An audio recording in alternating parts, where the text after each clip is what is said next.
भोंदूबाबा प्रकरणात रुपाली चाकणकर आज नाशिकमध्ये जबाब नोंदवण्याची शक्यता। चाकणकरांसह शिवनिका संस्थांच्या 11 ट्रस्टींना चौकशीसाठी नोटिसा। सूत्रांची माहिती, आजारपणाचं कारण देत चौकशी टाळल्याची माहिती। भोंदू खरात पीडितांसमोर दैवी शक्तीशी बोलत असल्याचा बनाव करायचा। गुंगीचं औषध दिल्यानंतर पीडितांसमोर सिरी ॲपशी बोलत असल्याचं तपासातून समोर।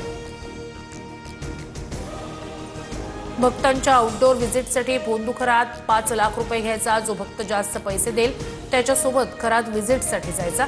एसआयटी तपासात माहिती उघड। भोंदू खरातचा सीए ललित पोफळे वादाच्या भोवऱ्यात। पुण्यातील कोरेगाव पार्कमध्ये पत्नीच्या नावे रो हाऊसची खरेदी। सीएकडे एवढी संपत्ती आली कुठून याची चर्चा।